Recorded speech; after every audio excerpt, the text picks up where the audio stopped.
Okay, let's begin. I hope you can see my browser. I'm sharing it. Do you see it? Okay. I don't see it. You don't? I'm not sure how you can open it, but I can restart the sharing, so hopefully it will just show up.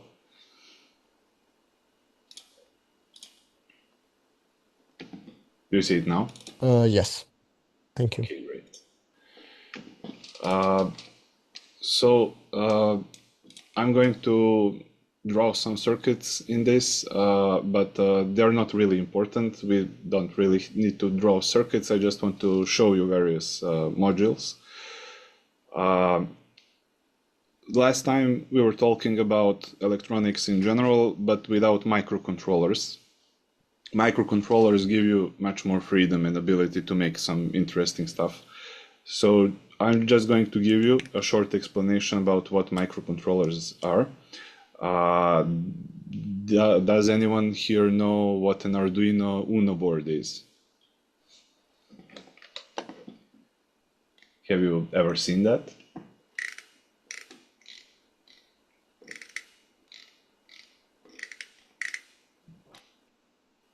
I have used the Arduino controller in IT Girls projects, and I used it with the Arduino app, and we did with lights projects and also with computer activities. We use it to make guessing games and. Okay, that's pretty good. Okay, so Cristiano says that he heard about it, so yes, I'm going to explain it. I just wanted to see if you guys ever used it before. The thing is, sometimes, I mean, not sometimes, but oftentimes, we want some complex control about our electronics. Like if you have a light, a LED strip, or a motor, you want to turn them on and off in some more complex manner than just, blinking, turning on and off. For example, you want to read some sensor, and then you want to turn on several LEDs, or you just want them to blink in some not repetitive pattern. You want them to show like an image. If you put maybe 10 of LEDs one after another, you want to make a light bar. And then, if something goes up, then the LEDs also go up, they light in larger number. And for any sort of control and logic, you want to use a microcontroller. A microcontroller is pretty much a small computer. It does almost everything the same as a normal computer that we use, except it's very, very weak. Although when I say weak, I mean like the resources it has, the power, the computing power it has is very, very low compared to a normal computer. But it's designed to do some stuff where this is the CPU power and the memory it has is quite enough for what you want it to do. The meaning behind it works like a computer is that it has a processor memory and some storage memory, and you can put a program written in several different programming languages, but normally we use C, and then you do something with this program. You basically don't, especially as an artist, don't dwell into this, how it's going into the microcontroller, but you type the program on your computer, connect the cable to the microcontroller and press send, and then the microcontroller runs that program. When I say it runs a program, it doesn't mean that it has a screen, it doesn't have any windows or anything like that. It can have a small screen, but the point is that it's very weak, and usually the whole program would be like read from this sensor, and the sensor can possibly be like a scale, like used to measure weight. And then you read this weight in your program and you get a number representing grams or kilograms of what you put in it. And then you can make a program that does something with this. Luckily for you, almost any LLM like ChatGPT can write these simple programs easily and without any mistakes. So if you just want something easy as that, you can definitely explain to it. And it can do that really, really fast in like one try. If you explain it well, precisely, it will write the program correctly on the first try.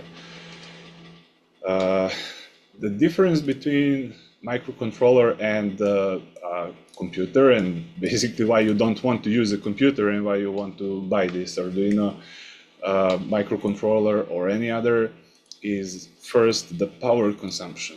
The microcontroller consumes way less power than a normal computer.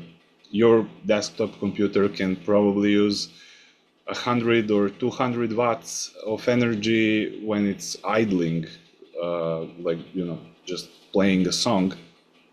And microcontroller, it uses several milliwatts, so it's under 1 watt of power. It doesn't matter, like, for you right now how much 1 watt is, but it's going to be very, very low, and it can run on batteries. That's the point. To run a normal PC on batteries is not very efficient. Like, even laptops need pretty large batteries, and they are also bulky. And microcontrollers can be very, very small.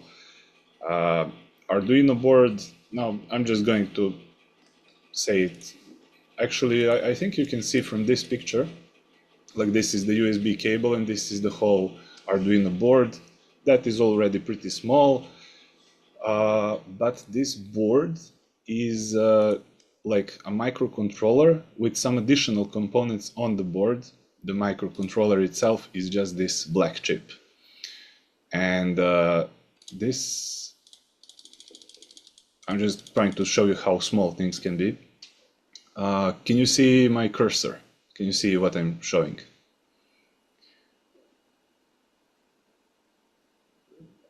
Yeah. You can see it? Yes. Okay, great. So this black chip is the microcontroller. Now, for various reasons and very complicated reasons, there is another helping microcontroller on this board, and it's this small black rectangle. This small microcontroller is it doesn't matter which one is more powerful. The point is, almost all microcontrollers, even much more powerful than Arduino, can be this size. And this size is 5 by 5 millimeters.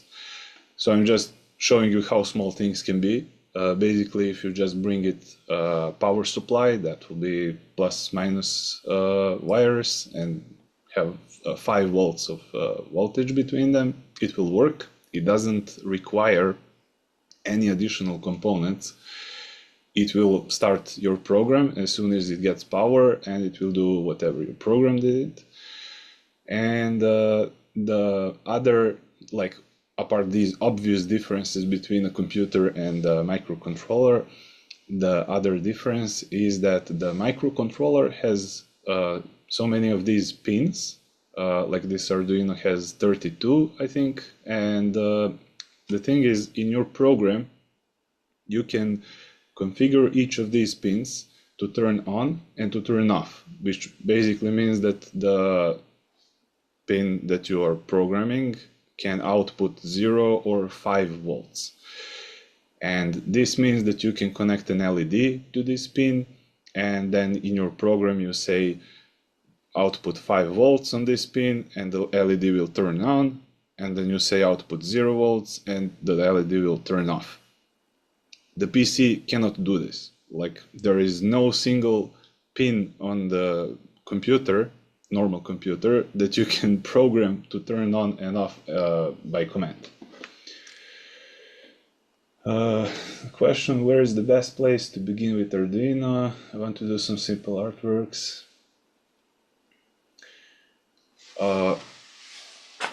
Well, the best place to begin with Arduino, I think nowadays, is ChatGPT, believe it or not. So the best way to learn anything is to actually try to make something to have a goal. So you imagine a project and you ask ChatGPT to tell you how to make it, and before that even ask it if this is plausible for a beginner, because many projects can be extremely difficult even though they seem simple. For example, I had someone ask me if we can, on our workshops, make a robot that folds t-shirts. This is a catastrophically bad idea to make as a beginner or as anyone, because obviously we cannot make a robot that will pinch the shirt like we humans do and then fold it, and any other mechanical contraption that will be able to fold a t-shirt if you just throw in it doesn't actually require a microcontroller. It just needs some really complex mechanical part that will, spin the shirt, fold it.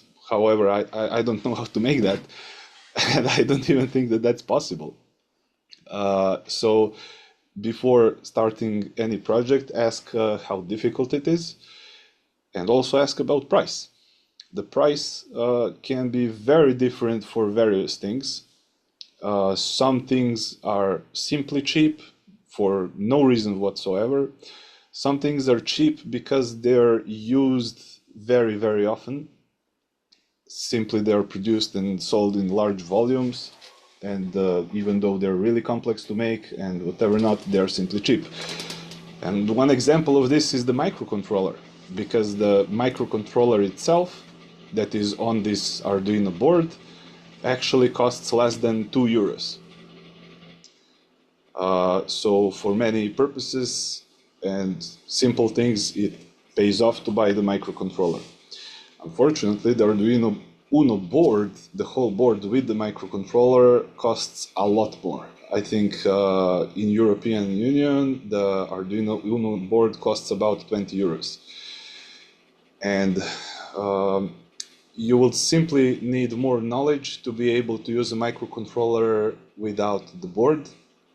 It is sort of simple, like it will be fit for a beginner's course to understand what these other components on the board are. And they are only used in some situations.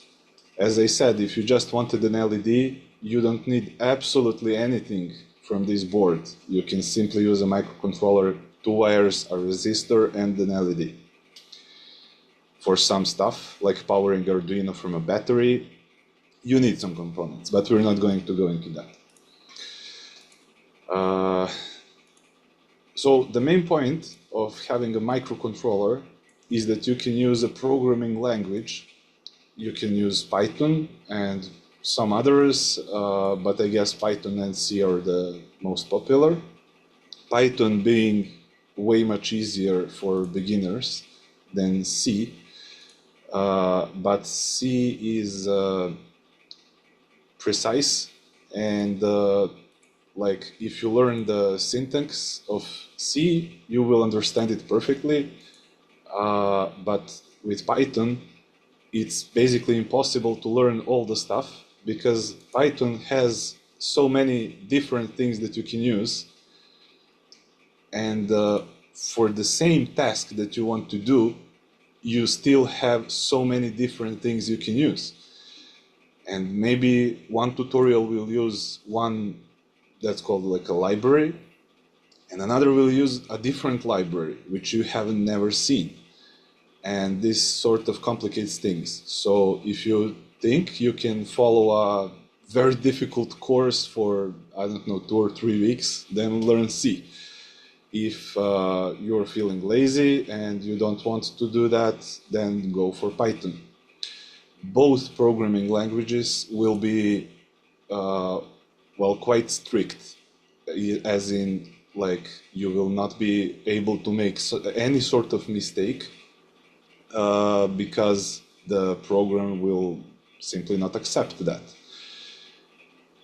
One bonus of Python forces you to use tidy code.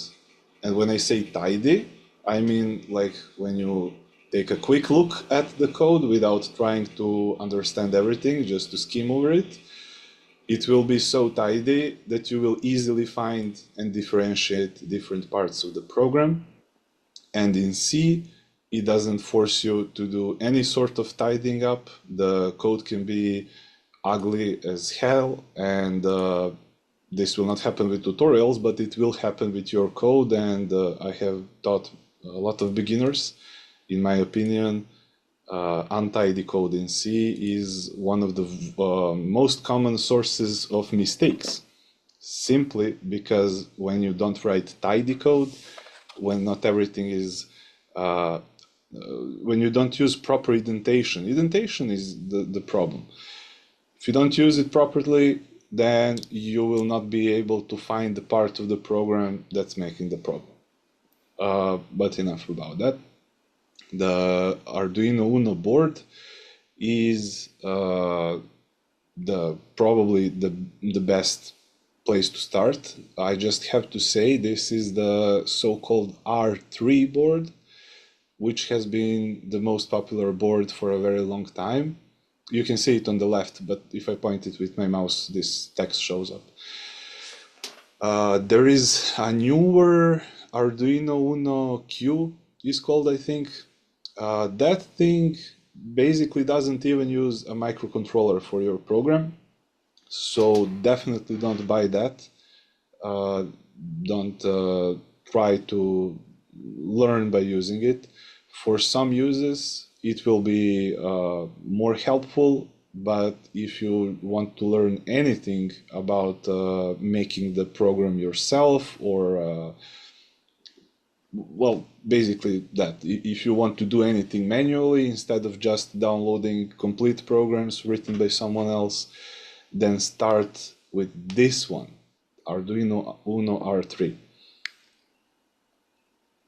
The reason I'm saying this is because Arduino Uno R3 is very weak board. It is like laughably modest. It has very low resources, but that's the advantage of it, because it doesn't have all this bloat of additional stuff that they are put in newer and more powerful processors. It won't confuse you. That's the point. Everything will be clean, and you won't have to worry about tons of different stuff for running your program. You will only have a couple of things to think about. Now I'm going to show you shortly how this works, or at least how it's imagined to work. I'm not sure how to move this. Give me a sec. Maybe I can't, but it's fine. LED.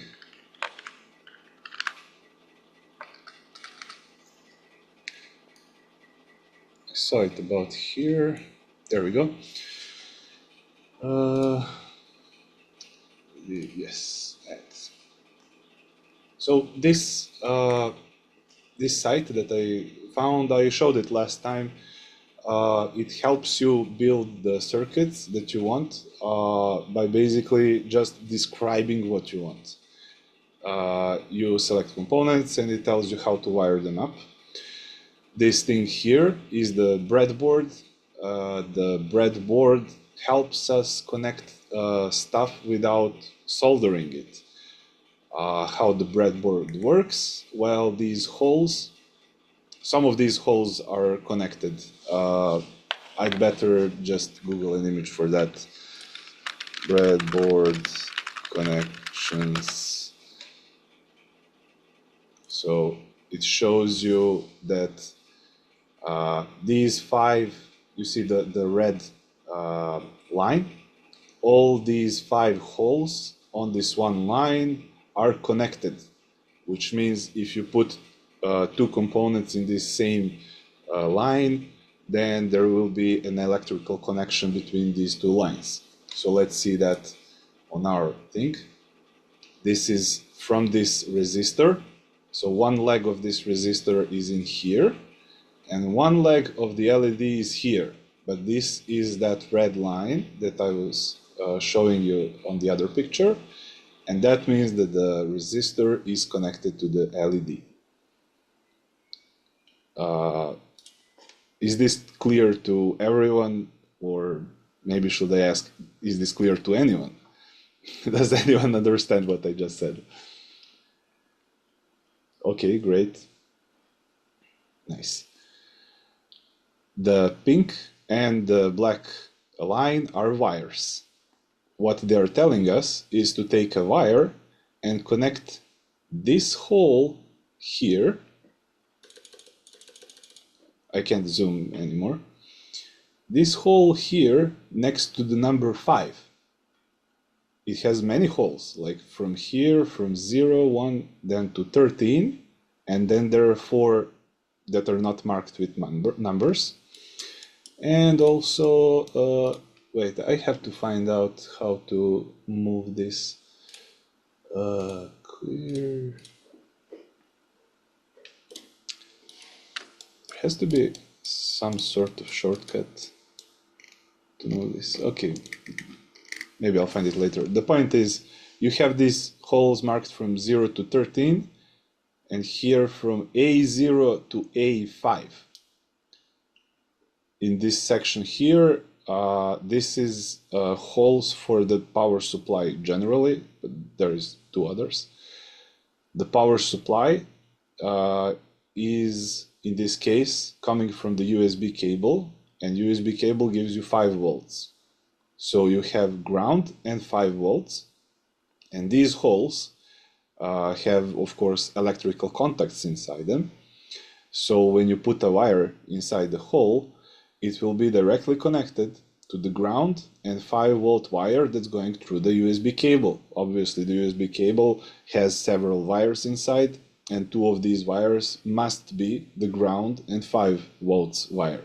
Those are 2 separate wires. And the 5 volts wire goes here and the ground goes here.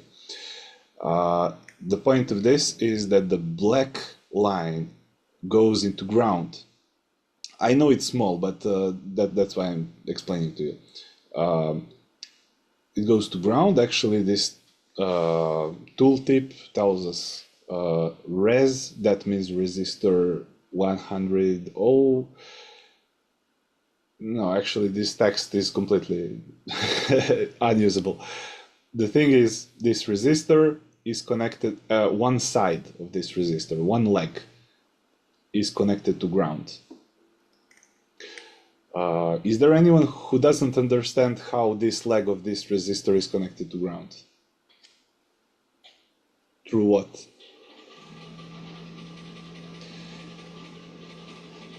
Okay, apparently everyone understood. We'll see about that in a minute.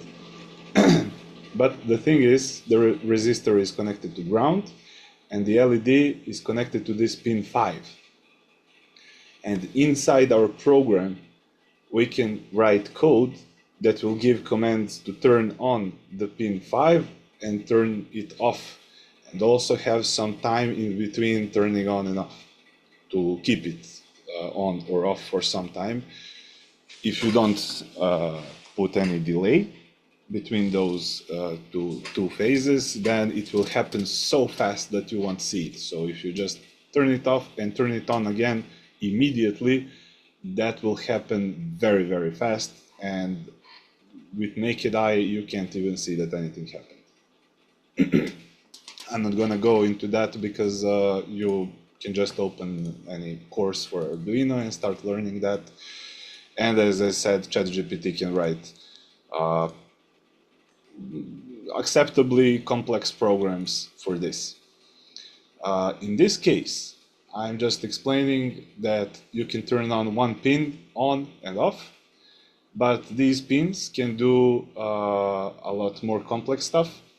So for these pins that go from 0 to 13, all of them have, not all of them, but most of them have some special functions.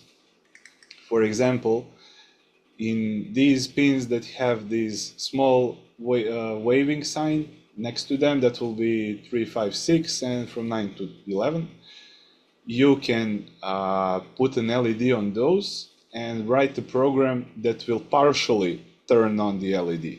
So not full. You can tell it to dim the LED, and it goes, you know, from like 0 to 100%, and you can at any point of time in your program decide to have a different strength of this LED.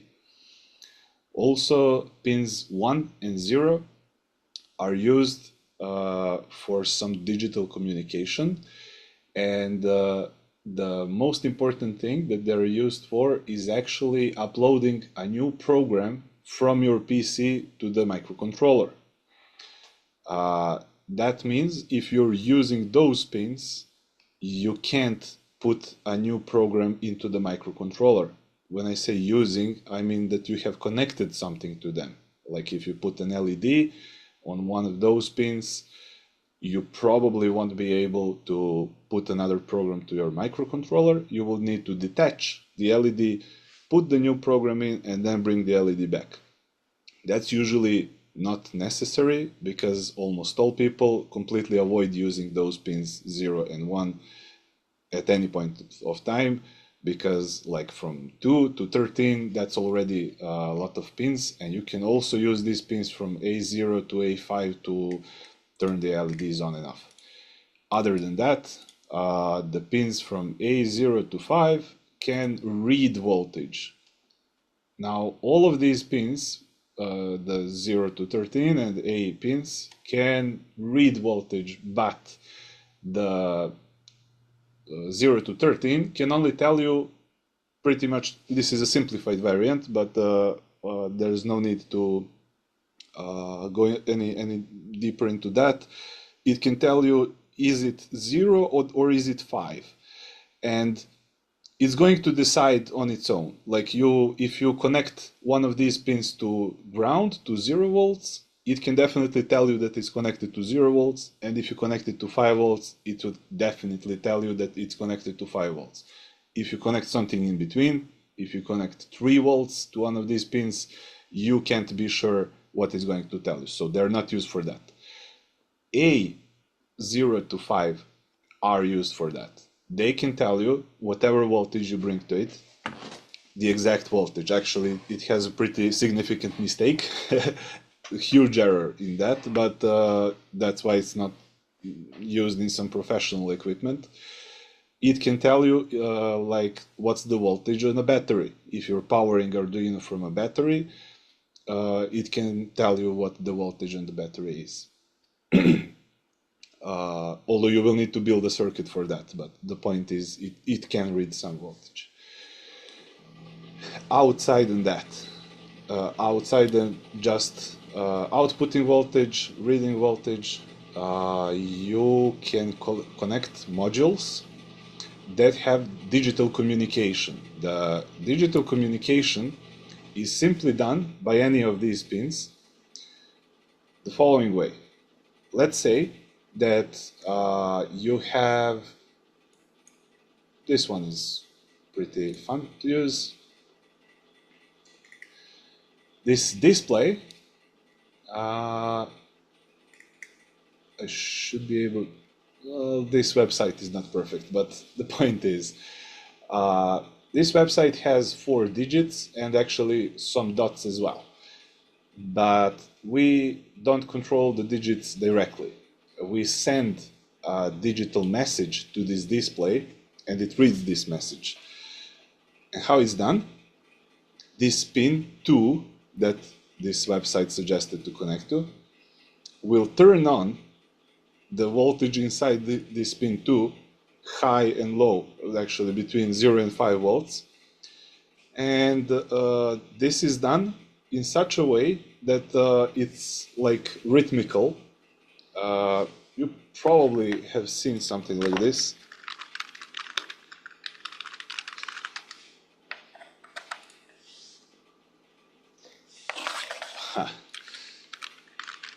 let's try something that's known. So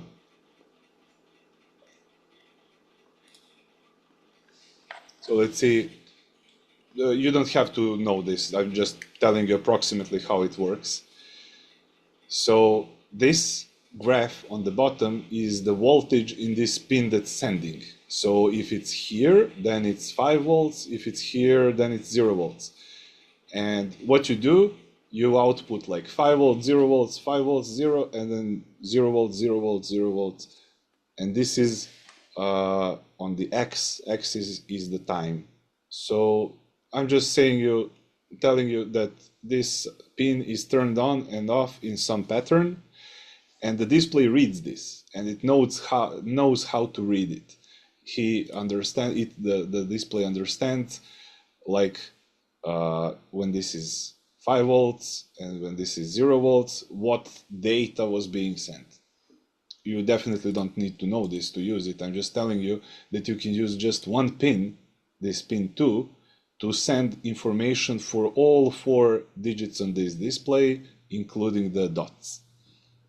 And many modules that you use work like this. Some modules use the first variant, where it's just simple play of voltage. For example, probably this joystick. The joystick goes to analog pins, the A0 to A5. And when you tilt the joystick, it just outputs different voltage, but the voltage goes from 0 to 5 volts, but it can be anything in between. It's probably that when the joystick is in the middle, the voltage is 2.5 on like x-axis, and then when you tilt it to one side, it goes to 0 volts, and when you tilt it to other side, it goes to 5 volts. But all the positions in between also give you voltages in between. So you just read those voltages. It gives 2 voltages, 2 pins on the joystick output some voltage, and one is for the x-axis and the other is for the y-axis, and that's it. So there is no digital communication going on here. It's just simple play of voltage. This is also more or less theoretical for you. The main question and main difference between digital communication and just using voltage is that the digital communication usually takes up less pins on the Arduino. And not only on the Arduino, it simply means that you will have to solder less wires. As you see, this display only has this one wire for all the communication it needs, for all the data that's needed to show the 4 digits on it. Besides that, it simply needs power supply, 0 and 5 volts. That's all. But pretty much all modules will need 0 and 5 volts. That's not the problem. The problem is that you don't want a display where you need to connect 10 wires to the Arduino just to be able to display 4 digits. Believe it or not, that's usually the case, but you will probably want to avoid modules like that. So let's just take a quick look. Actually, we can look through the questions. We can come back to seeing some modules, and I was hoping, like, if you ask questions, maybe I can suggest what modules to use, and I will explain how they work and what are the advantages of that. So does anyone want to ask about their project or any project that they're interested in?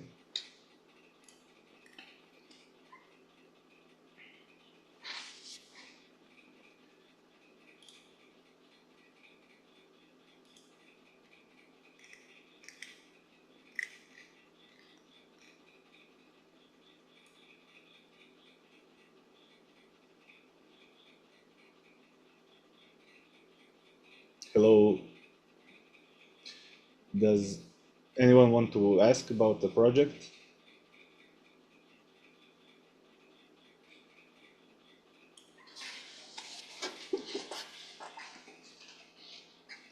I'll just ask you by name.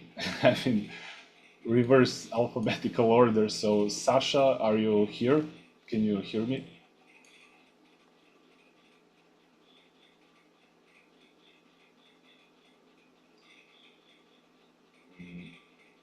Okay. Not sure who gave the thumbs up, but it's probably Sasha. Yes. Do you want to ask about the project that you want to make or anything that you're interested in? Hopefully you got the note in the email from Diane, because I said that you need to prepare questions about projects that you want to learn about. And also I can help you with anything that you want to make.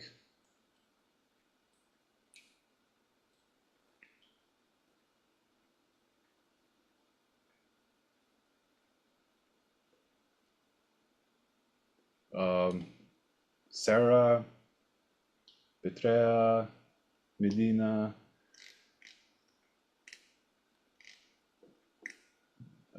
any of you guys. I just need to hear about some projects that you want to make or you're interested in.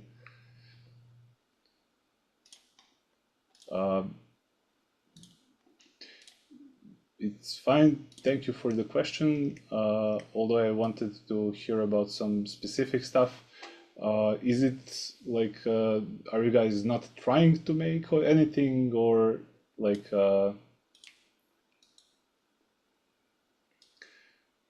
okay.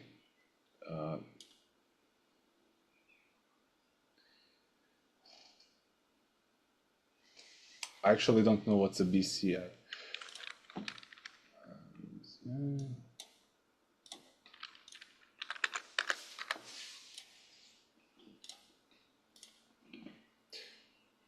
Does that mean brain-computer interface?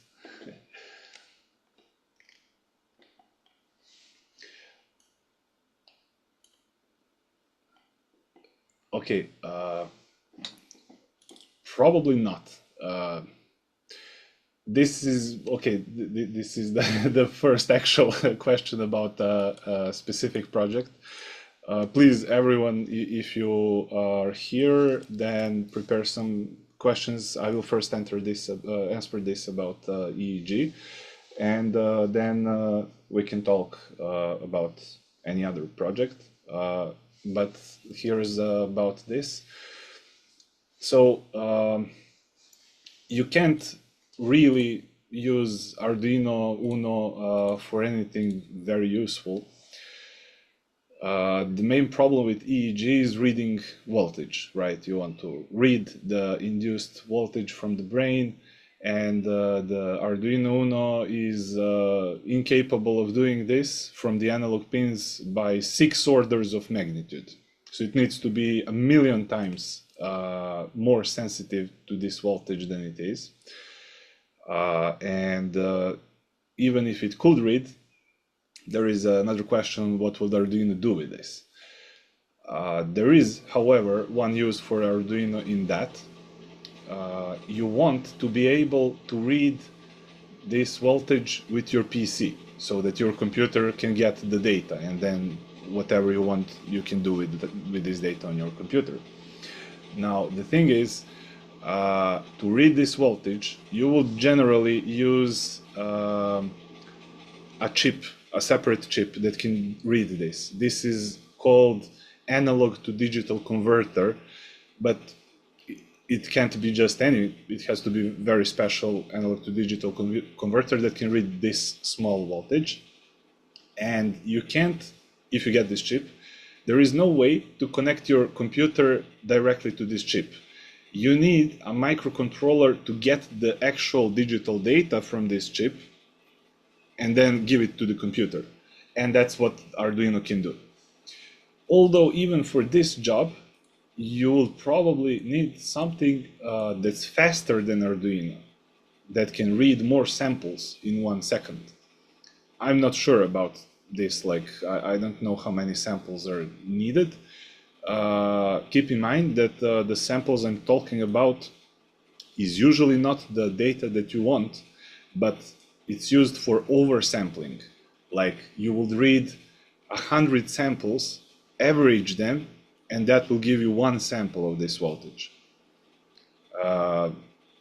If you understand what I mean, like you don't just want to read voltage from the brain 1,000 times a second, you want to read it 100 times a second, then average every 100 points that you read to get 1,000 points per second. And then Arduino has the ability to send data back to the computer through the USB cable. This is actually something that's done very regularly. And in this way, you can use Arduino to read pretty much anything. Like you can read temperature in a room and it can send data through the cable. This is done very, very easily. Like the code that's used for this is very common. It's the so-called serial port. And when you when you plug the Arduino in a PC, you will see something that is called something like COM port, and that's it. That's the serial port. So with the serial port, you can just send text, but that's what you want. Like the points that you read, the voltage, will be sent as text.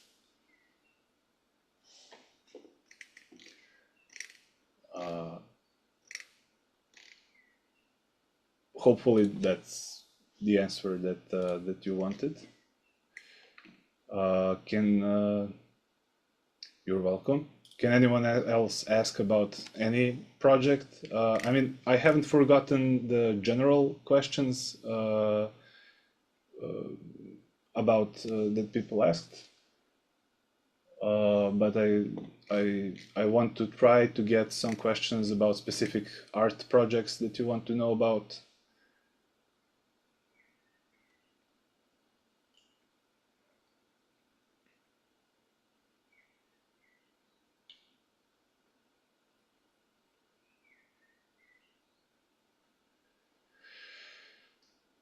Okay, then I'll answer these general questions. So I have already told you I cannot recommend any courses. The best way would be to try to make something yourself and then just. Oh, that's a nice question.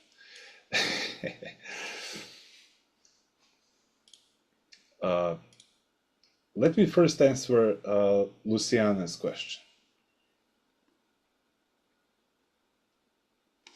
Unfortunately, I don't know a lot about Kinect. That will be what people call high-level stuff. Higher level in programming usually means that you use a lot of pre-made stuff, like very complex systems that you know very little about, and then you just don't do that. I'm on the other side. I do very, how to say, relatively simple things that are really hard to make.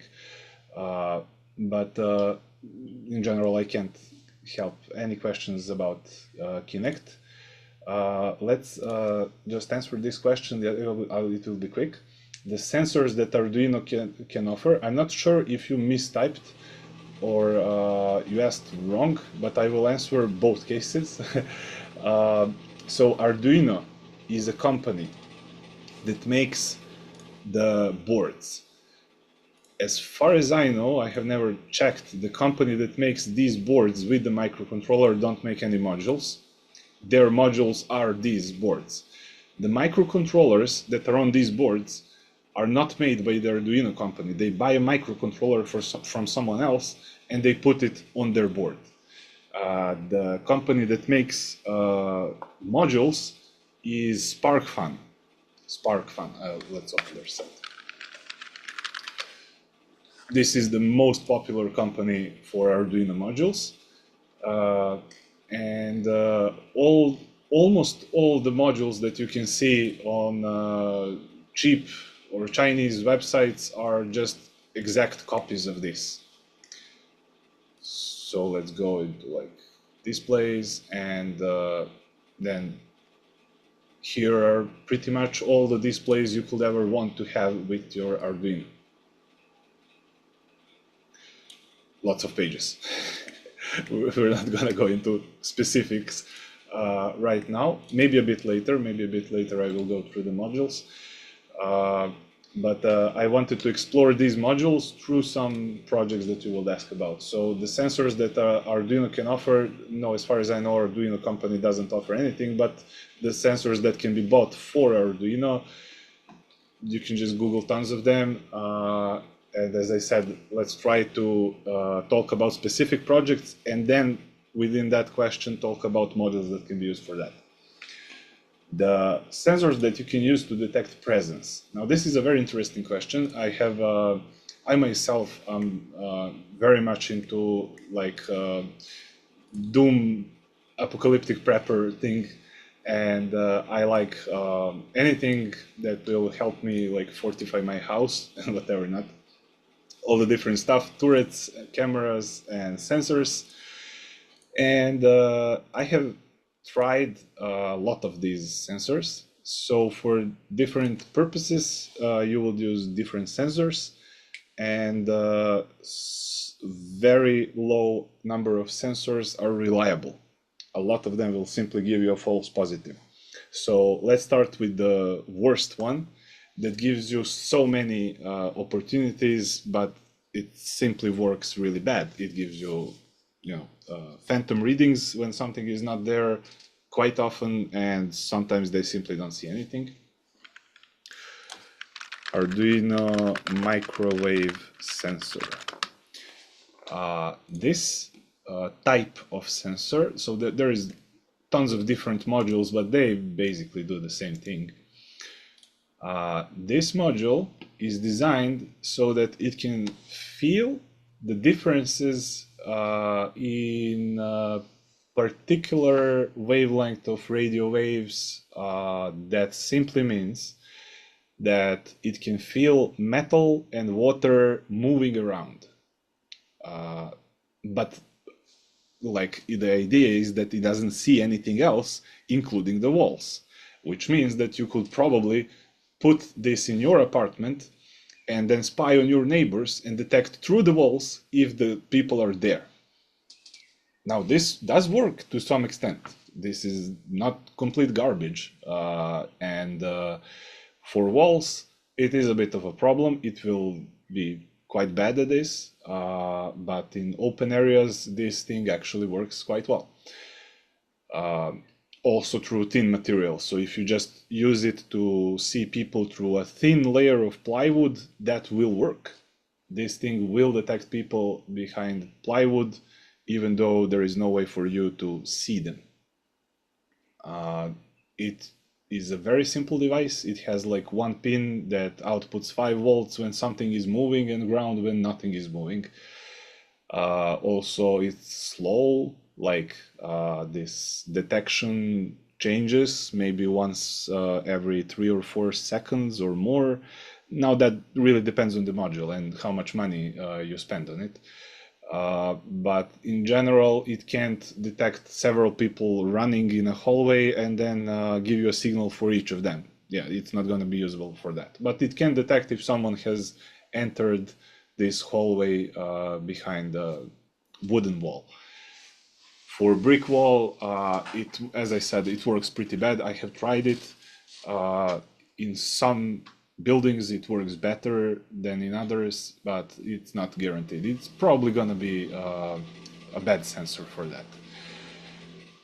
The better sensor than this, if you just want to detect movement, you will use peer sensor. This is the most common type of sensor to detect movement. It's used in hallways to detect if people are walking and then turn on the lights in the hallway. It's used in alarms. I don't know if there are any other common purposes, but this is already quite a lot. I have to say, I have bought several different modules, peer modules, and some of them simply don't work at all. Most of them turn on for no reason at all from time to time. When I say turn on, that means that they output a signal like something is moving, but there is absolutely nothing moving. and you would really need to try from different shops to see what works. In general, if you just use it in a closed room where in normal conditions nothing is moving, it will detect when someone enters the room. The conditions where people are constantly moving in front of it, that's going to confuse it, and it's almost certainly not gonna be able to detect anyone accurately if someone is passing in front of it every minute. And if you just put it in a room and you want to detect if everyone has left, I think it's almost unable to tell you this, because it will tell you that there is nothing there, nothing is moving, like every 2 or 3 minutes. So that's the worst case for this sensor. As I said, this sensor can be somewhat unreliable. And if you really, really want to be absolutely sure that you have detected someone entering a room, I would suggest a more reliable way of doing this, but this will not detect like a very large space. You can cover maybe 2 meters with it. That's the popular ultrasonic sensor. Now, this sensor is used to measure distance. One of these things is a speaker and the other is a microphone, although they look the same.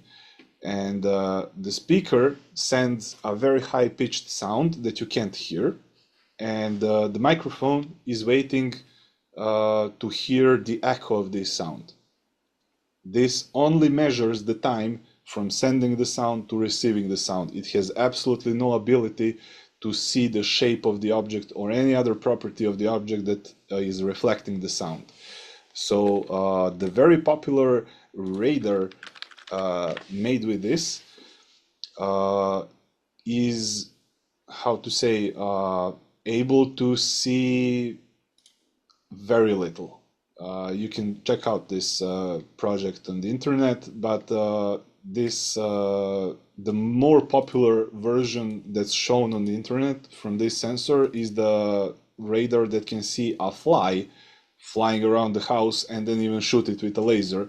That is completely impossible to do with this sensor, and actually I don't think that you can make a radar that can see a fly for under €1,000. It will be much better to just use a camera and some computer vision thing to detect if there is a fly there. But the point of this is that this sensor can tell you the distance from the sensor to the nearest thing, up to maybe 2 meters or 1.5 meters. That will 2 meters will really be stretching the ability of this sensor. And then you can simply use this to measure the distance all the time and put this in a space where you want to register if someone has entered this space. But as I said, the space is it's not really 180 degrees, it's much lower than that, maybe something like this. And you can see if something has entered this cone or someone actually, because the sound will reflect off that person back to the sensor. And this sensor is quite reliable. It's not completely reliable, but it is able to detect pretty much every time something happens. If you were to run in front of this sensor, there is 99% chance that it will definitely measure that someone is standing in front of it, at least at one point in time. And it happens very, very rarely that it gives you false positives, like that it will tell you that there is something while there is nothing in front of it. That is, of course, if you position it properly. That means that there is really nothing 1.5 meters in front of it, like in front of this cone, inside this cone. The usual mistake people make with this project is that they use it on a table, just like in the picture, because then the sound is reflecting from the table back, and it will simply tell you there is something at 5 centimeters from the sensor, and there really is. It's the table. You need to position it in a way so that really there is nothing close to it. Then it will be quite okay. And then the best version is lasers. Two types of lasers. One is the Mission Impossible laser tripwire.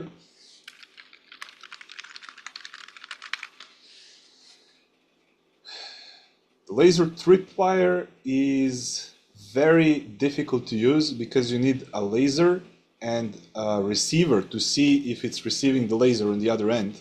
But these two things are really difficult to point at each other. Like, if the laser moves even a very tiny little bit, it will miss the target. And then the target will simply say, something is blocking the laser. There is something in the way. And then, ring the alarm. But if you make sure that this laser is actually really hitting this target, the receiver, and it's not moving around, then this is pretty good. The bad thing about this, it's pretty limited. So it only detects if this one line is crossed. For detecting people and making alarms and so on, this is, in my opinion, pretty good option. And this laser is almost invisible. It's very weak. Okay, question, detecting plant leaves movement up and down.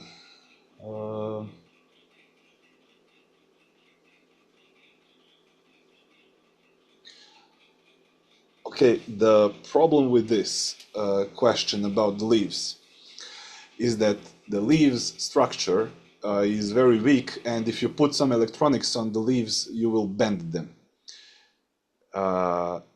Now, you need to put something on them, right? We are not talking about computer vision and detecting from a picture if they are bent. Okay, I will answer that question. But if you somehow were able to put electronics on the leaves and whatever the leaves are not overburdened by these electronics, it's possible, but it's very tricky. Then you will use something called, well, it's called 9DOF. Now, this is just a popular nickname for this sensor. It's an abbreviation, but the thing with this board is that it detects the 3 angles of the board. What does it mean? So if you rotate it, and there are 3 axes in space that you can rotate around, it can tell you the exact angle it's positioned at that moment. This will definitely tell you the angle of the leaf. And then you can obviously tell that the leaf is moving. Actually, you know the precise angle of the chip that you put on the leaf. And you can do whatever you want with that information. That can, of course, go into Arduino. It uses digital communication. And that's it. You can decide what to do. Like if the leaves turn around, for example, if you want to use it on a sunflower, you can tell the exact angle of the sunflower at any point of time of the day. If you just want to see if the wind is blowing on the leaves, you can also see this because these angles are measured very fast. Like you can easily measure them 50 or 100 times per second. I'm not sure about 100, but 50 times, it's already an overkill. You will need 10 times a second to tell what the current angle of the leaf is. And then if this angle is going up, down, you know that the wind is blowing on it. But the problem is the first thing that I said, this board is already quite large. And although it's really light, it's probably less than 1 gram, it's probably more than the whole leaf. And the thing with that,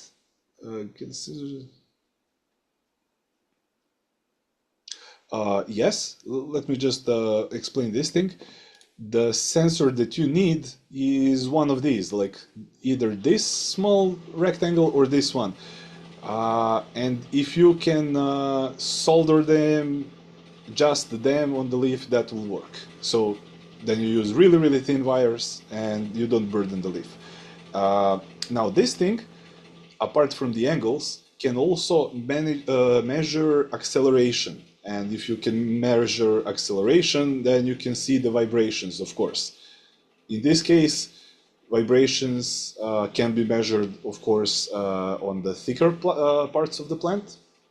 And now I'm not sure how to differentiate between wind and some other vibrations, but any vibration will simply be acceleration going up, down, quickly.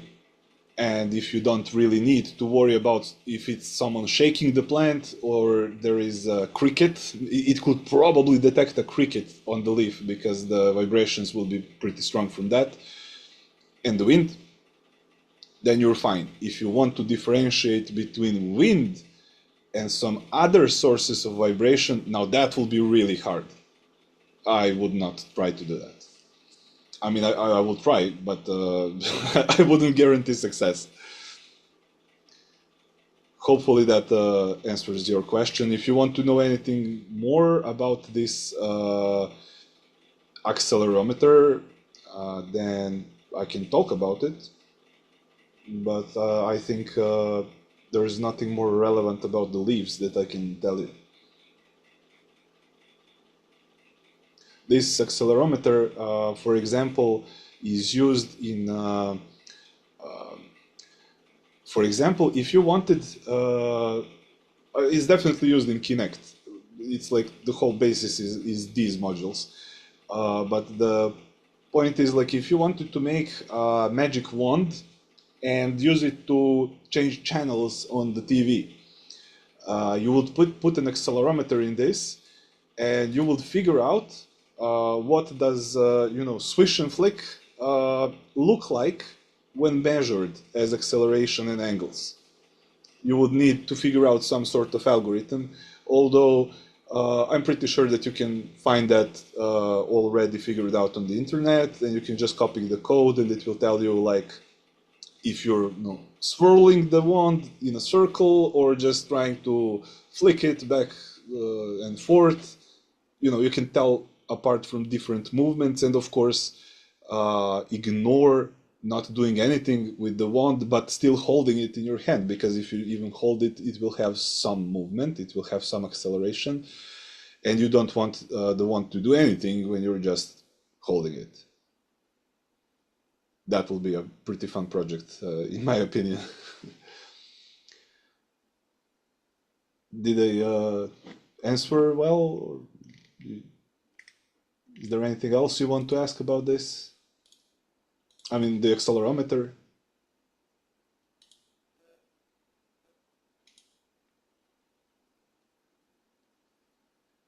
Luciana, I'm asking you. Yes, thank you. Thank you very much. Okay, you're welcome. Now, Blue Sky, you have already asked some general questions before. I will now answer those. In the meanwhile, if anyone has any questions like these, like specific projects and specific uses, think about them, write them. I will answer those, but for now I will answer what Blue Sky has asked. But first, the older questions, the first ones that you asked. How can artists use basic electronics to make their artworks interactive while ensuring that the technology does not overshadow the artistic concept? I really like talking about this because I really hate people who make electronic artwork that has, like, the whole point of the artwork is that they use electronics. I personally hate that, and I think that people should know more about electronics and not find it alien or difficult or anything like that, because it's not, and it's also really cheap. And the thing is, if you want to make sure that you have this, then I would say definitely don't make electronics the point of your artwork. That is, like, the concept of the artwork is the point why you're making it. The form is pretty much not important, as in like the form is just a helping tool, and people shouldn't focus on the form. The form itself can be quite impressive, of course, but don't rely on that. Don't rely on the factor that someone will be impressed that you used electronics. Just imagine like the world where everybody knows how to program an Arduino, and they come to an art gallery and they don't want to see something that they have already made at home. I think that will be a good way to avoid this situation.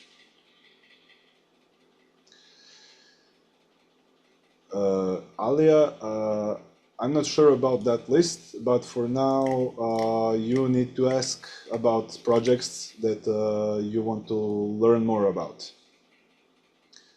So, as I said, anything, any artwork that you're making or something that you saw that someone else made, or just in general, just ask me and I will explain different scenarios, different uses, and so on.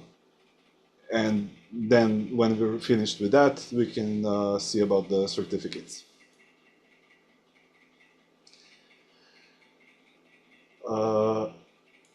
The second question from Blue Sky. The simplest electronic components.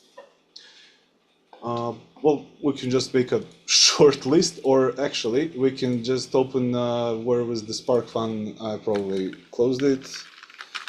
SparkFun has kits, and kits have a lot of, well, useless stuff. So I don't recommend buying them.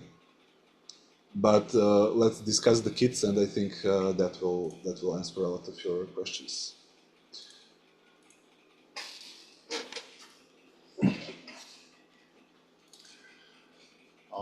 Let's see something. Muscle sensor. Actually, I haven't seen this one, but that's really specific. So you can probably look that up on your own. Actually, these kits don't really have a lot of stuff. What's going on? This looks like something to make an RC car. Okay, maybe this is not a good way to go.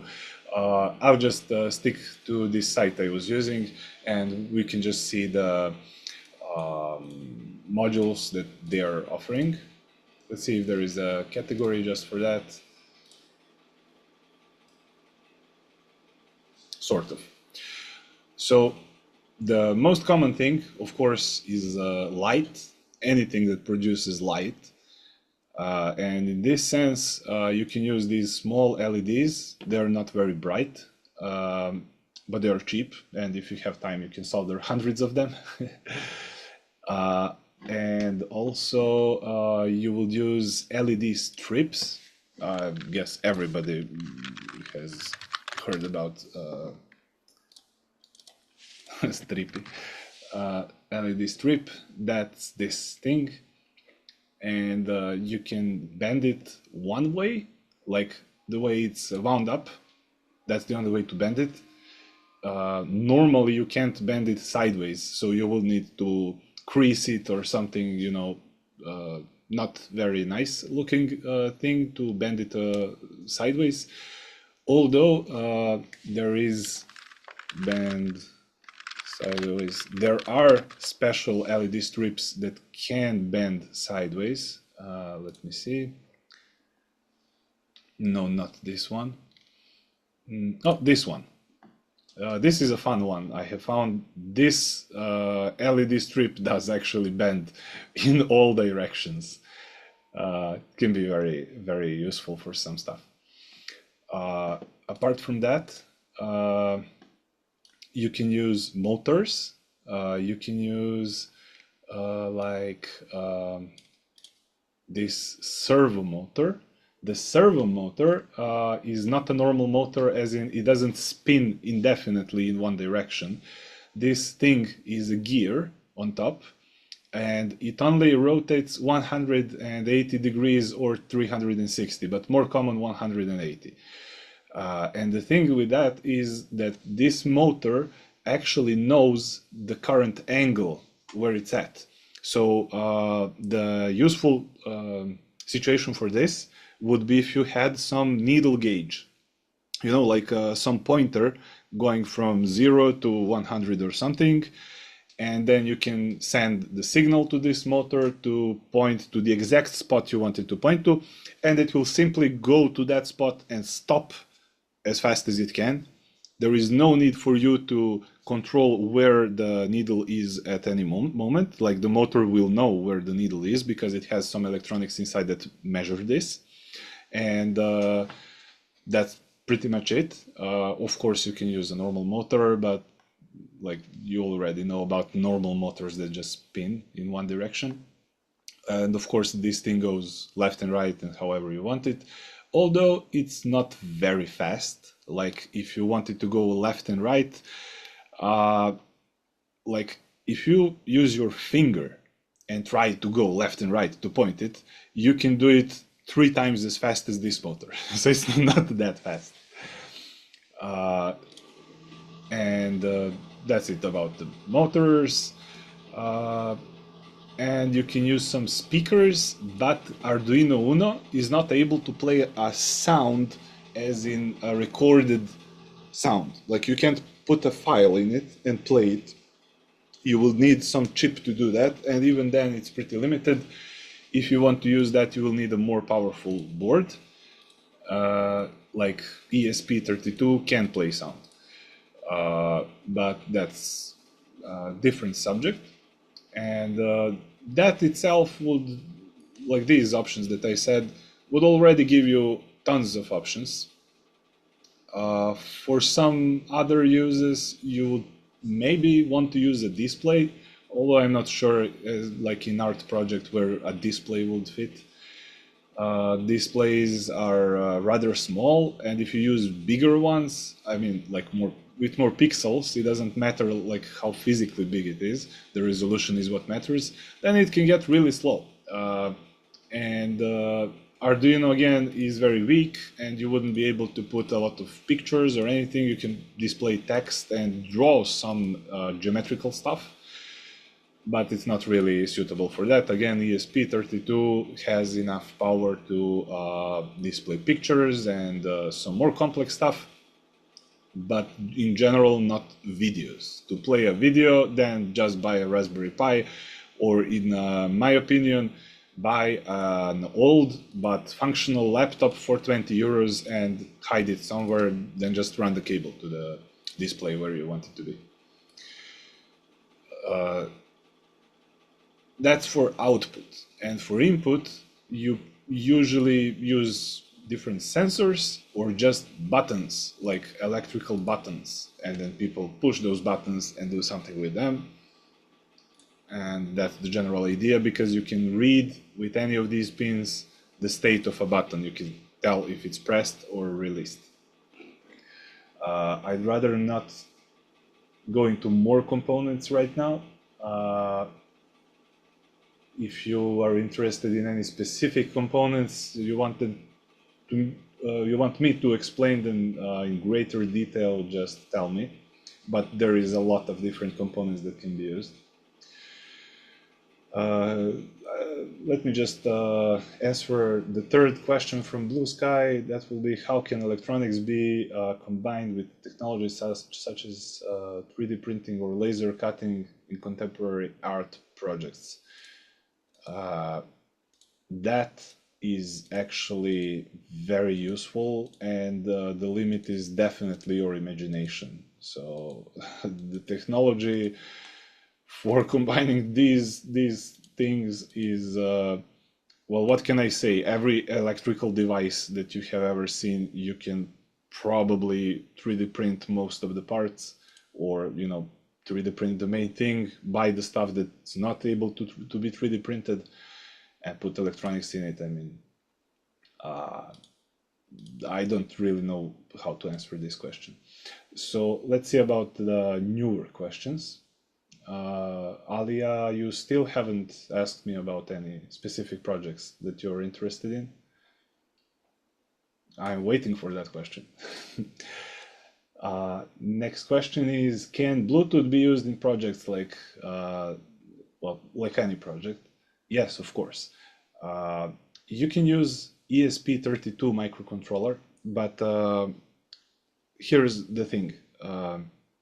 ESP32 is also sort of a board.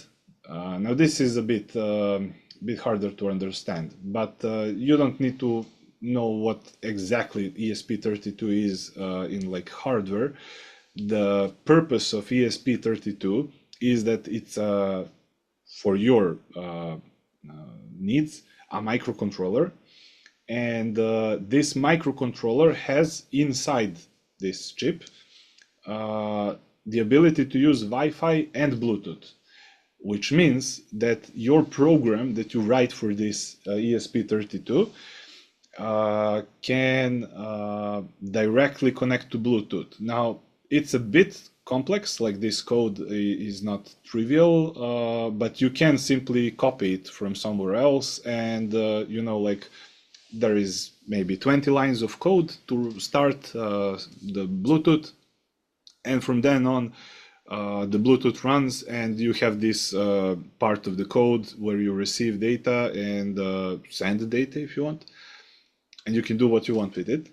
It can do pretty much all the standard stuff that Bluetooth is used for, including audio devices. So it can receive sound and it can also send sound, which is somewhat unuseful. So the thing about Bluetooth is you would usually use it to make an Android application that you can use, or iOS, but I really hate Apple. I'm sorry, guys, but like, yeah, you can make iOS applications as well, but a phone application, and you can send commands to the ESP, and the commands can be like they're simple projects, like LED strip controller, and you can make an Android application, and you will have sliders for intensity of the light, and if you buy RGB LED strip, then you can also control the color. That's like the simplest scenario. The more complex thing would be like if you had some motor or servo or anything mechanical, then you can trigger these mechanisms with your Android app over Bluetooth, of course. I can't think of any other uses. If you want to ask something specific about Bluetooth, then ask it. But Arduino in general, the Arduino itself can't use Bluetooth. There are probably some modules that, again, you connect with these wires, but it has no point because ESP32 is both cheaper and everything is inside, and that's it.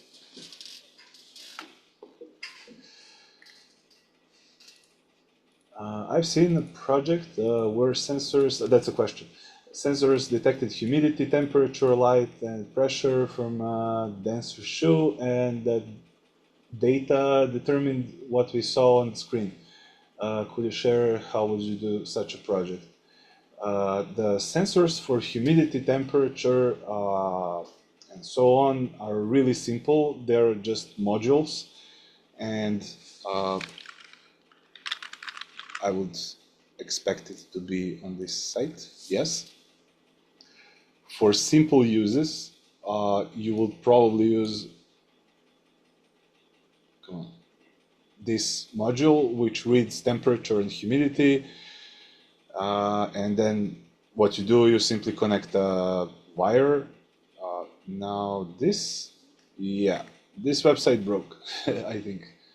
Oh, it didn't.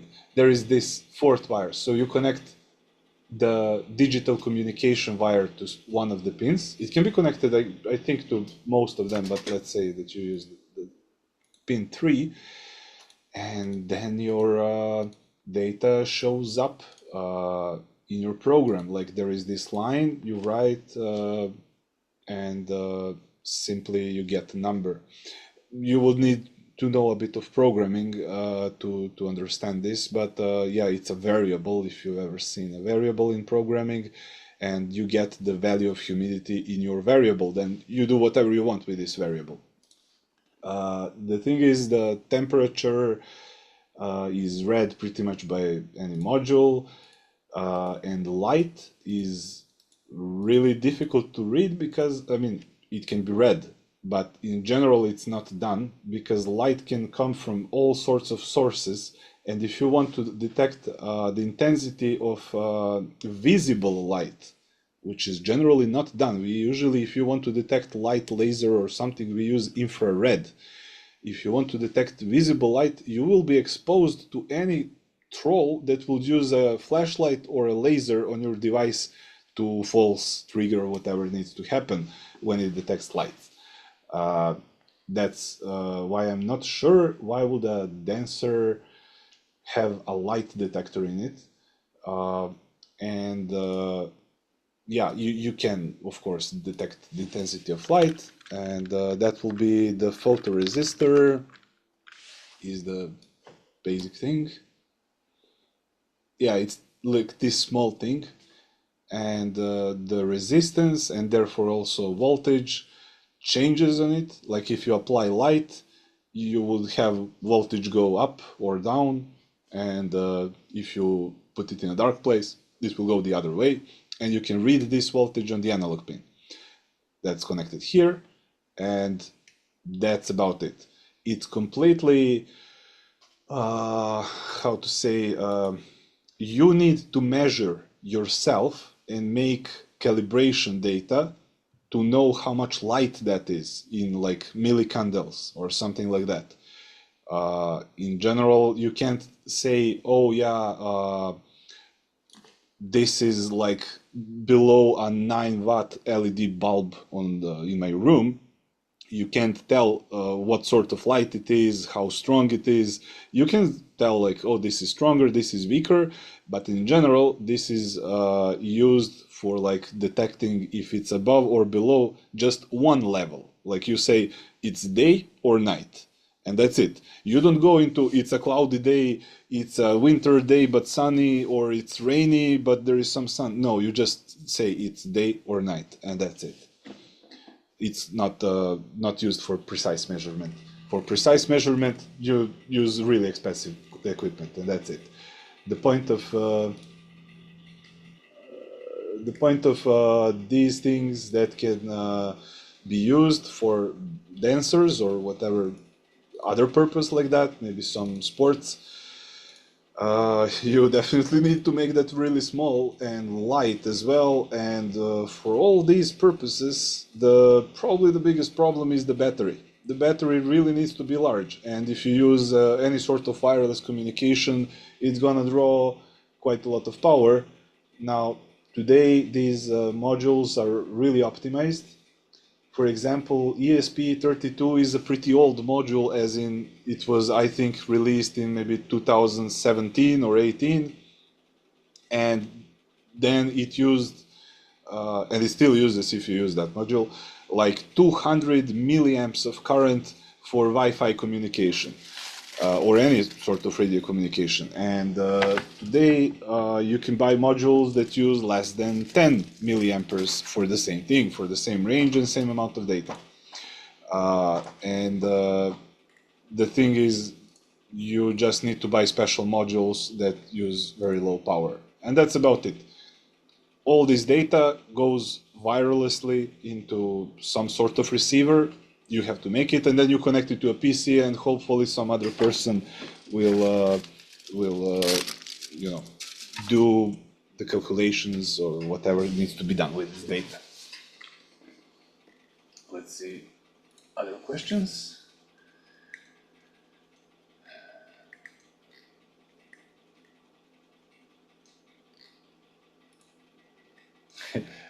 Alia keeps avoiding asking questions, I think. Hopefully he will actually ask about a specific project. Cristiano asked, sorry for the newbie question, but isn't a Raspberry Pi more versatile than an Arduino? I ask this because it seems that there's way more tutorials using Raspberry Pi than Arduino, so what's the advantage about using an Arduino instead of Raspberry Pi? Is the cost benefit considerable better to justify the use of Arduino?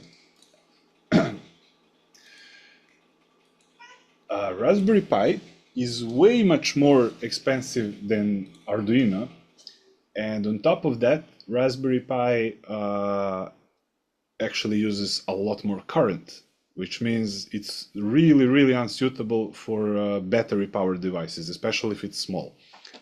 If you can put a car battery there and you want it to run for months, you can't use Raspberry Pi. You need to use Arduino. Those are like two main reasons. And as I said in the beginning, if you want to learn Arduino and not just assemble stuff by using, specific instructions, if you want to understand in depth what you're doing, you will never understand Raspberry Pi completely. It's simply way too complex for anyone to understand everything that's going on in there. And Arduino can be understood.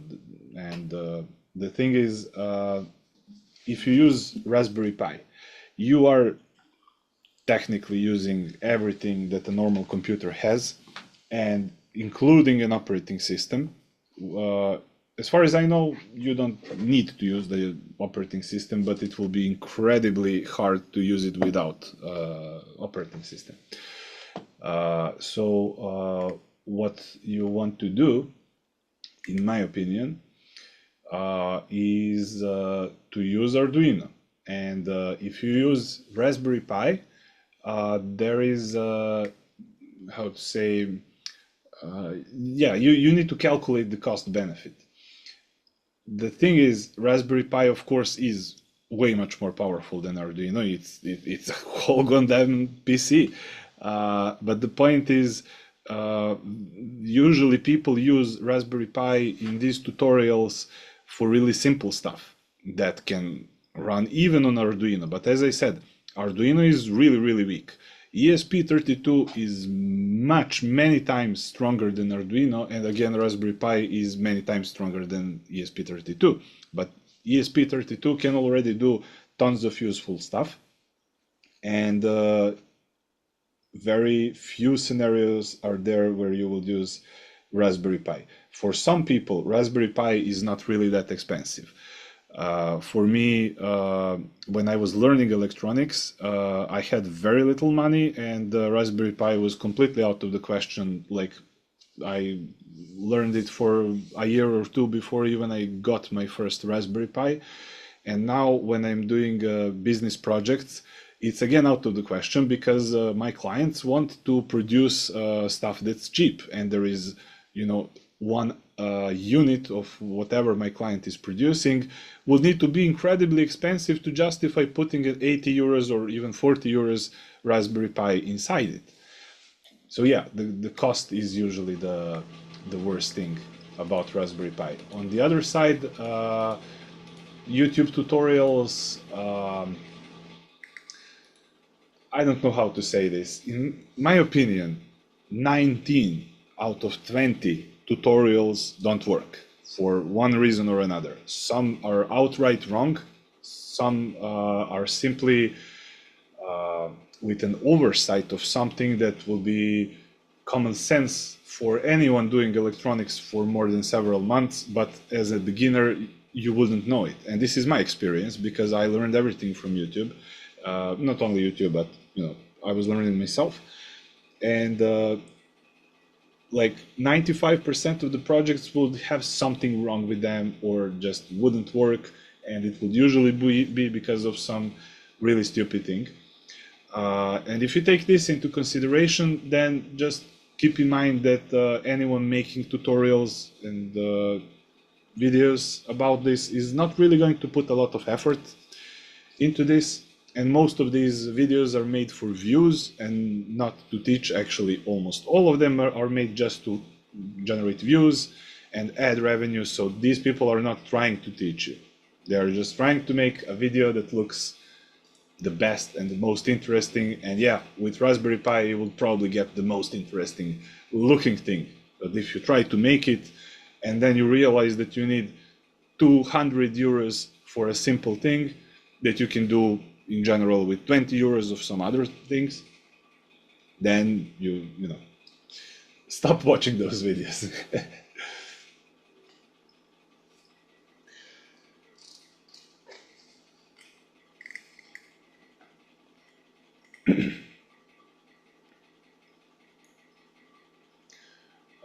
Are there any questions that I have skipped, maybe? I actually haven't checked out that magazine. Sorry, I can't answer your question. Maybe we can take a quick glance at it. To be honest,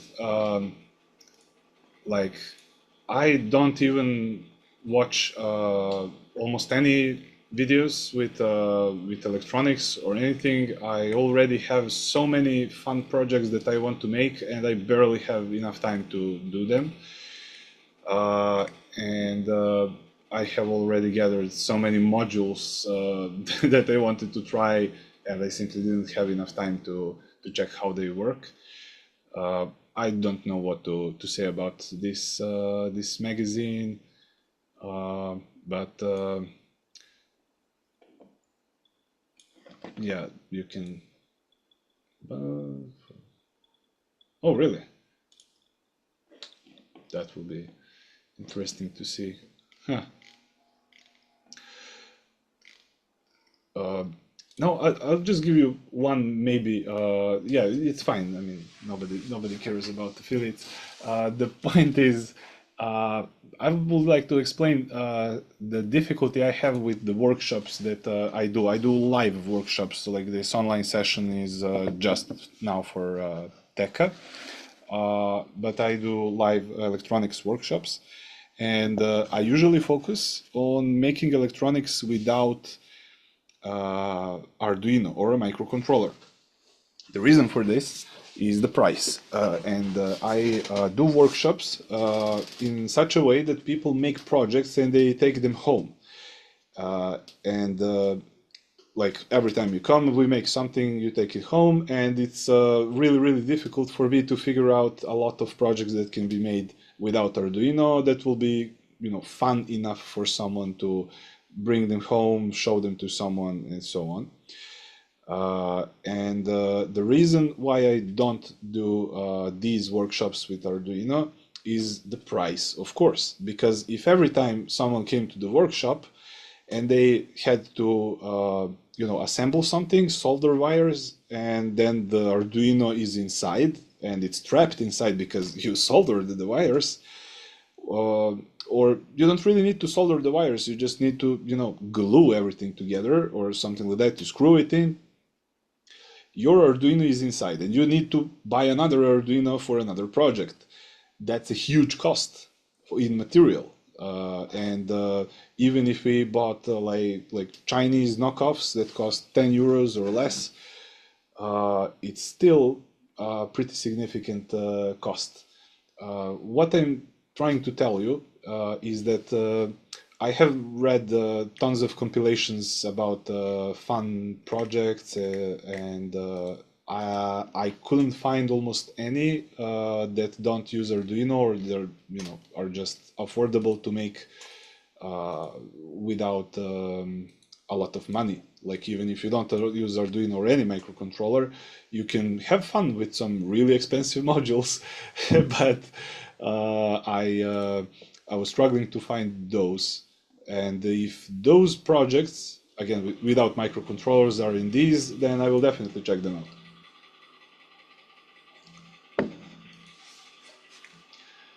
Apart from that, I mean, we can just Google any fun Arduino projects.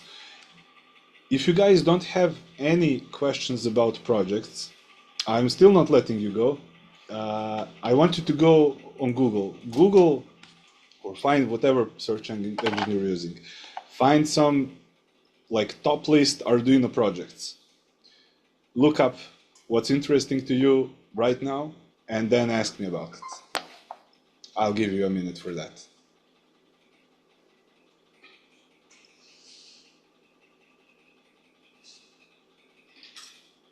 So just look up some, fun Arduino projects, whatever catches your eye, send me the link, and I'll explain how it works, how expensive it is, and so on.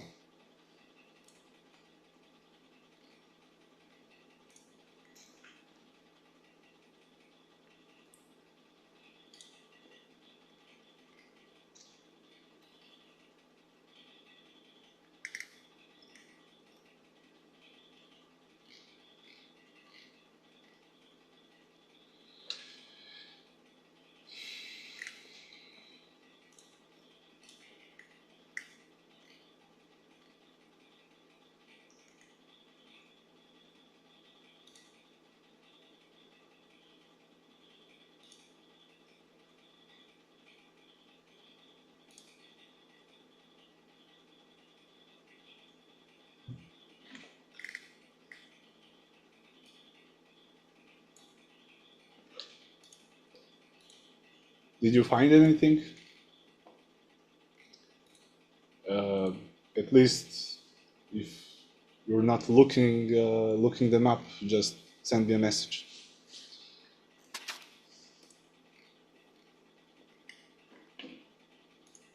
Okay, let's see.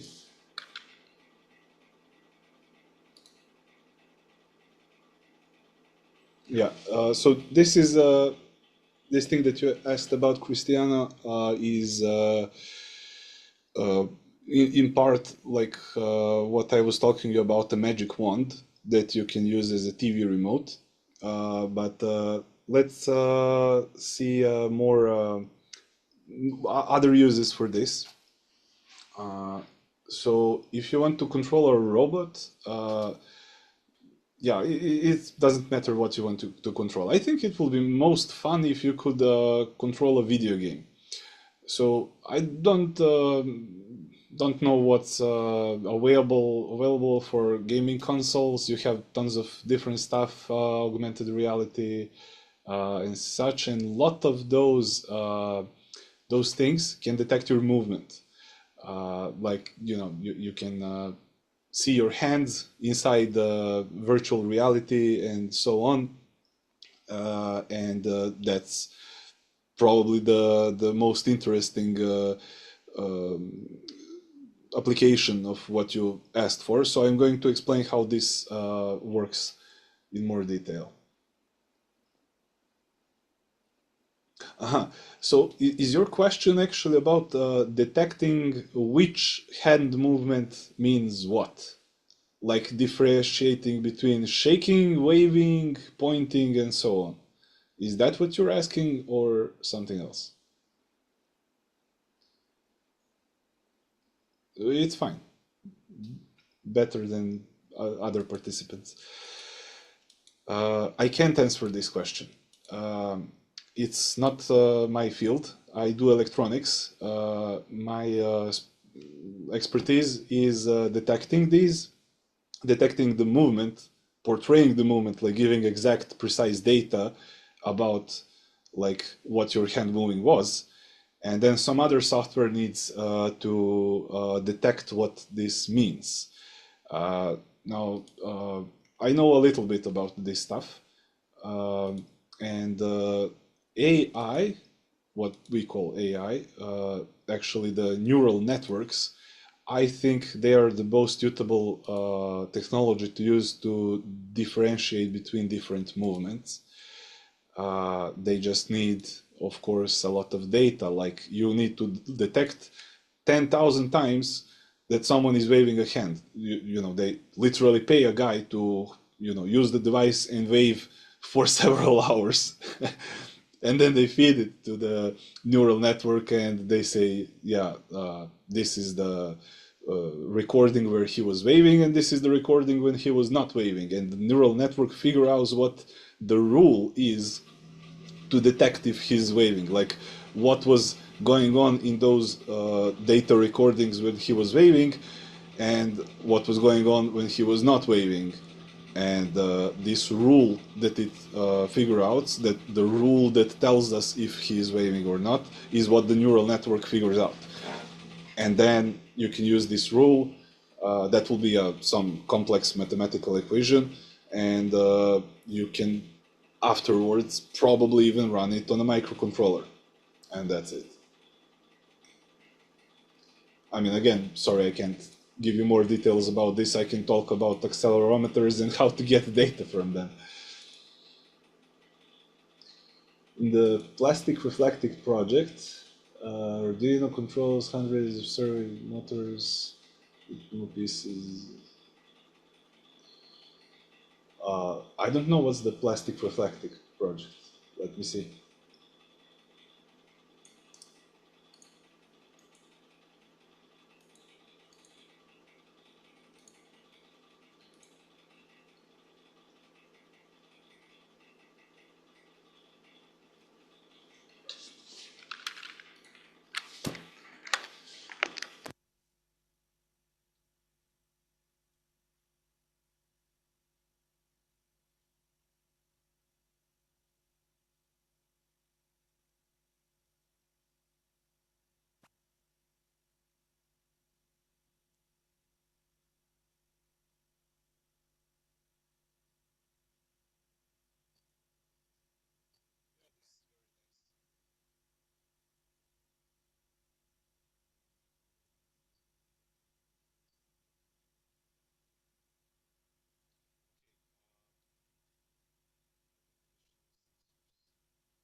Sorry, guys. Can you hear me now?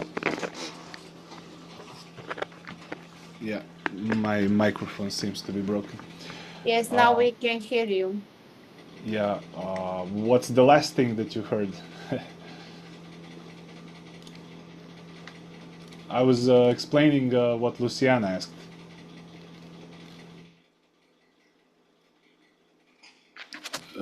Did you hear that explanation?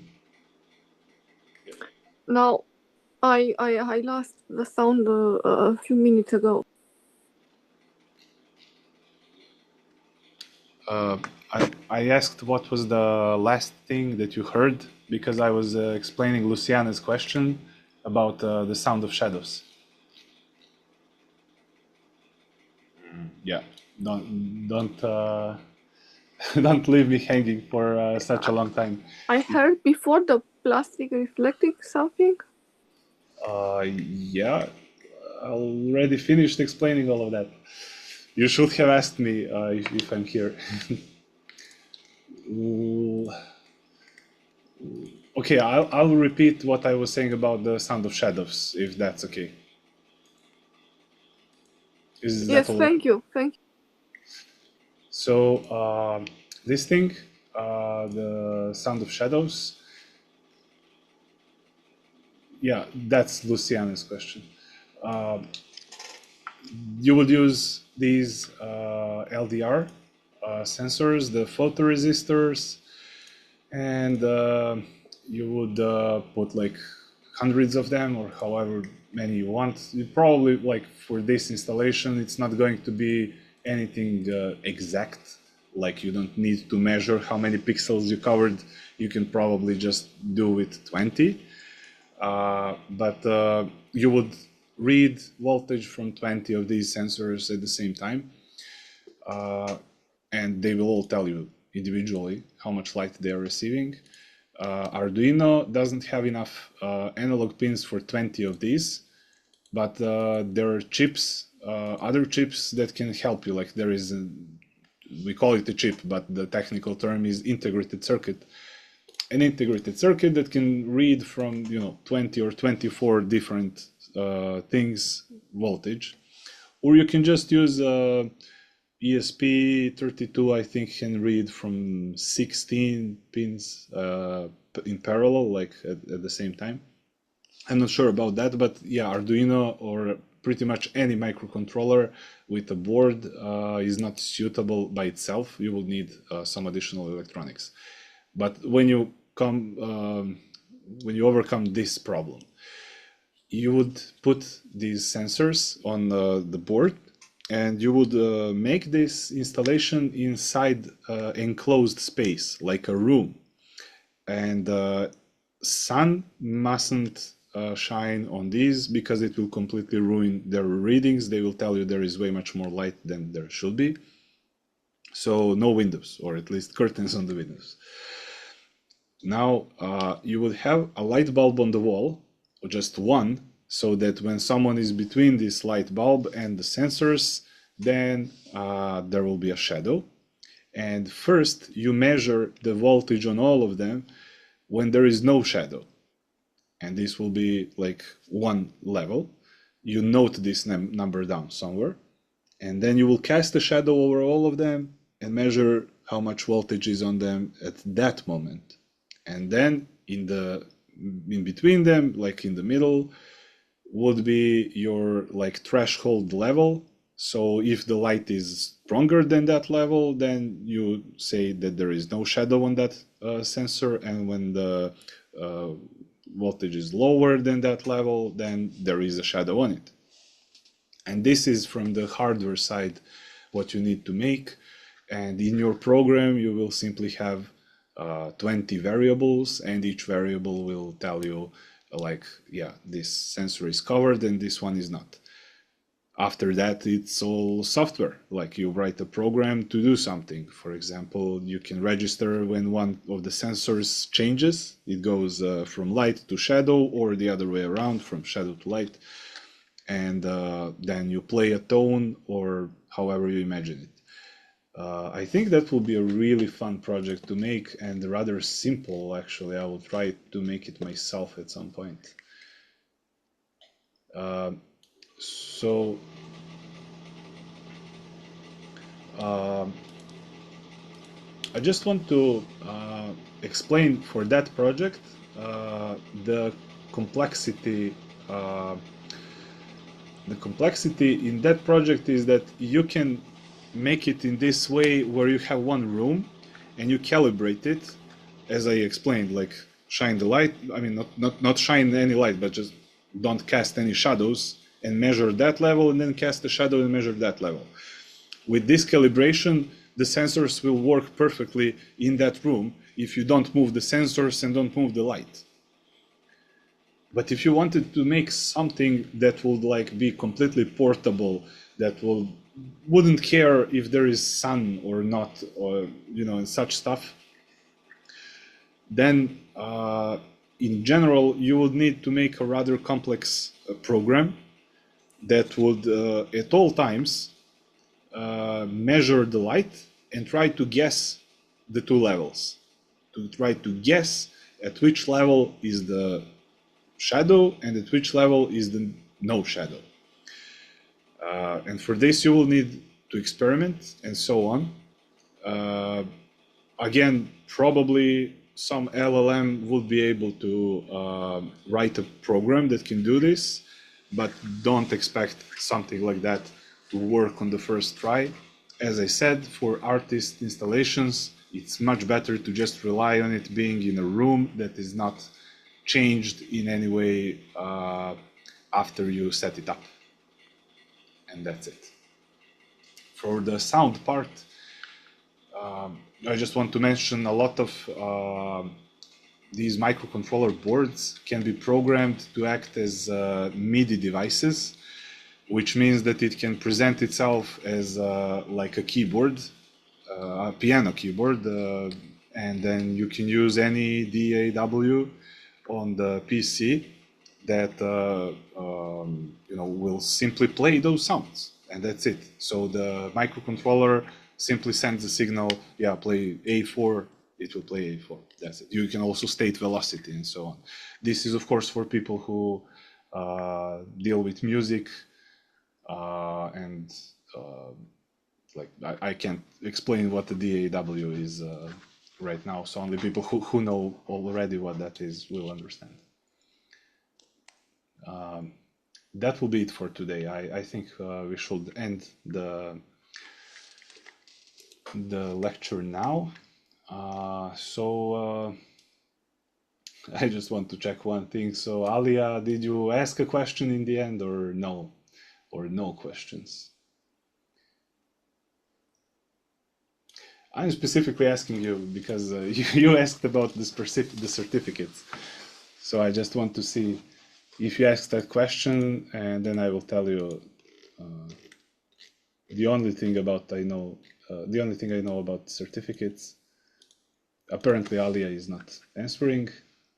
Hopefully he's not AFK. Okay, for certificates, I think you should definitely write to Diana or whoever is in charge. I am just doing the lecture, and I don't give out any certificates for now. So that will be it. Okay, thank you everyone. Hopefully I'll see you again some other time. And good luck with everything, especially your projects.